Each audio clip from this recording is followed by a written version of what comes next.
Saludos, buenos días. Mi nombre es Lady Coronado, soy estudiante de Psicología Clínica de la Universidad UFE. En esta ocasión estaremos hablando sobre la psicofarmacología y la farmacología del sistema nervioso autónomo. Para empezar, hablaremos de qué es la psicofarmacología. Podríamos definirla en términos sencillos como aquella rama de la psicología que se encarga de analizar, de estudiar cómo los fármacos, ¿verdad? Modifican la conducta humana, nuestros pensamientos, nuestra percepción, etcétera. Y cuando hablo de los fármacos me refiero a que muchos trastornos mentales requieren el uso de ciertos fármacos, y la psicofarmacología va a estudiar cómo nuestro cuerpo va a responder conductualmente cuando suministramos algún fármaco. La breve historia de la psicofarmacología, podríamos decir que no siempre existieron fármacos para tratar las afecciones mentales. El primer fármaco que se utilizó en la historia fue de manera accidental, ya que los pacientes psicóticos, en este caso los esquizofrénicos, en aquel entonces no había ningún un tratamiento eficaz que pudiera mantenerlo estable cuando estos tenían alguna crisis o algún episodio psicótico. Fue aquí donde se les suministró un fármaco, se me olvidó el nombre. Entonces, este fármaco bloqueaba la histamina.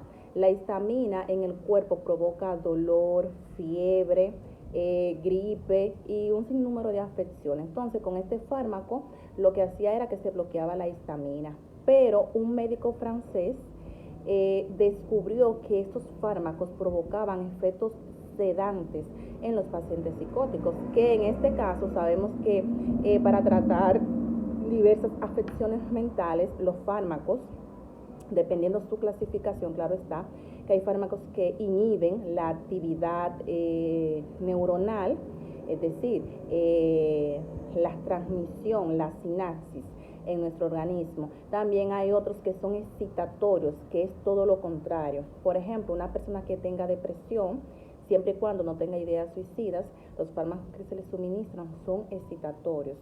En el caso de los psicóticos, pues aquí necesitamos inhibir un poco la actividad, y aquí suministramos fármacos inhibitorios. Hay otros casos donde los pacientes necesitan una mezcla. También hay otros fármacos que son estabilizadores. Hay muchos pacientes que tienen episodios psicóticos y también tienen episodios depresivos, y aquí se suministra una combinación de fármacos, y con esto se busca que el paciente esté estable.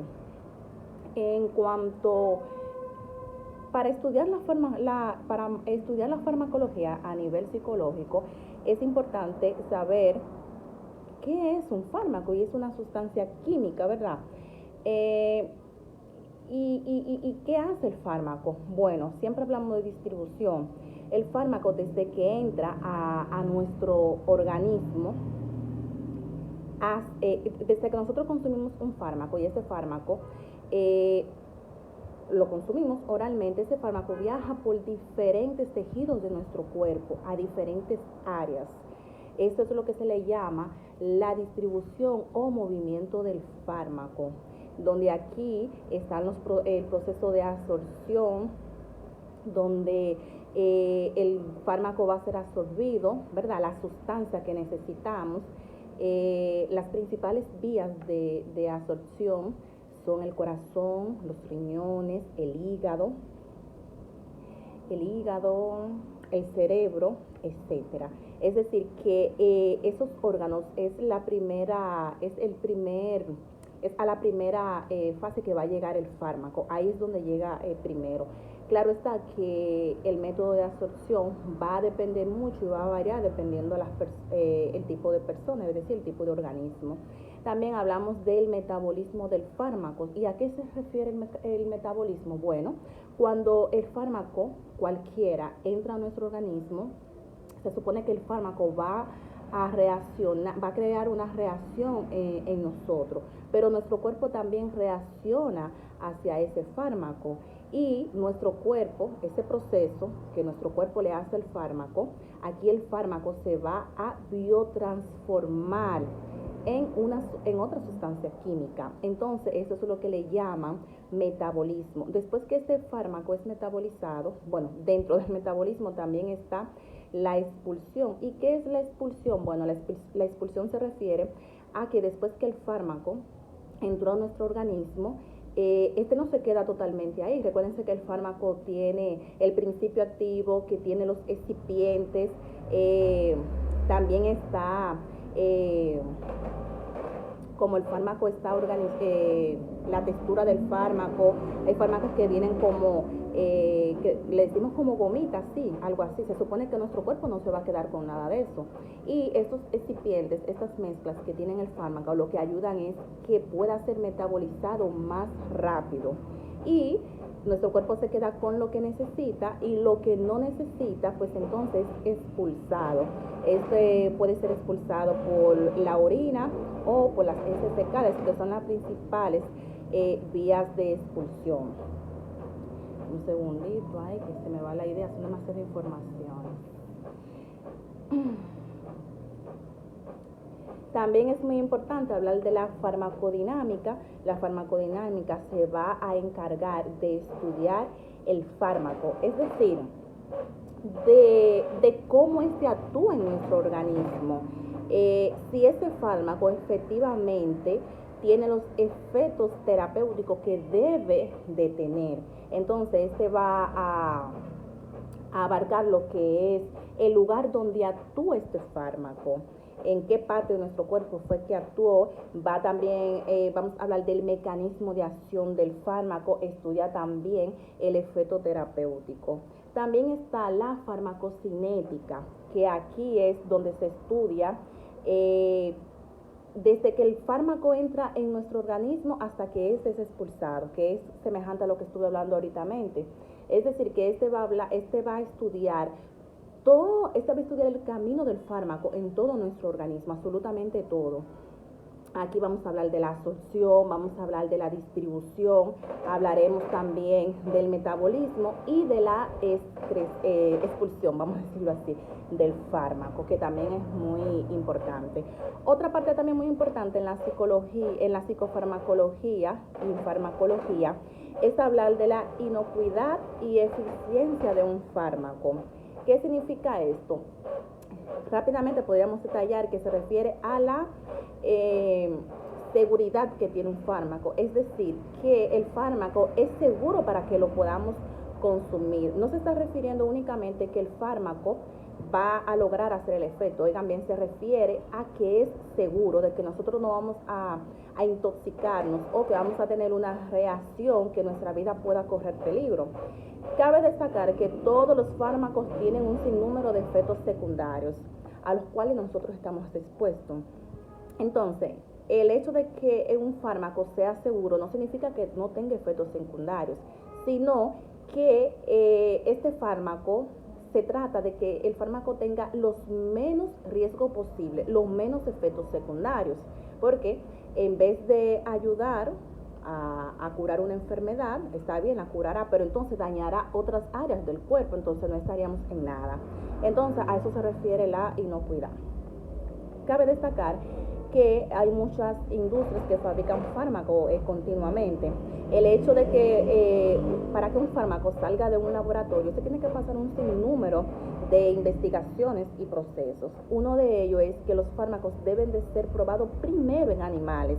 Aquí se investiga los efectos de toxicidad, los efectos terapéuticos, si este fármaco daña los tejidos, aunque los animales no son idénticamente a nosotros, pero sí las vías de absorción es semejante a las de nosotros, entonces esta parte es la que se estudia. Después también hay pruebas que se hacen en laboratorio, pruebas clínicas.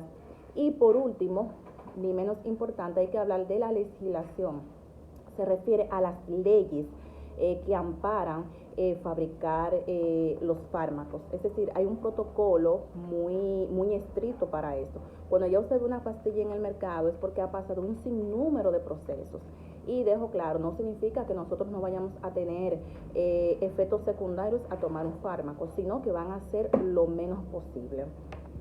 Ya para cerrar este tema, cuando hablamos de la farmacología del sistema nervioso autónomo, el sistema nervioso autónomo es una parte del sistema nervioso que se encarga de controlar esos movimientos involuntarios en nuestro cuerpo. Es decir, que nuestro cerebro no tiene que pensar para ejecutar esos movimientos o esas conductas involuntarias. Una de ellas sería la respiración. Nosotros no tenemos que pensar en respirar. Nosotros no tenemos que pensar para que nuestro estómago digiera o libere las hormonas que tienen que liberar. Por ejemplo, la insulina, y esta parte es del hígado, la insulina o la glucosa. Tampoco nuestros riñones para que funcionen, etcétera. Entonces, hay muchas partes de nuestro organismo que no necesitan necesariamente que estemos pensando en ellas, sino que nuestro cuerpo automáticamente toma control de estos órganos. Este sistema autónomo se va a subdividir en sistema simpático y parasimpático.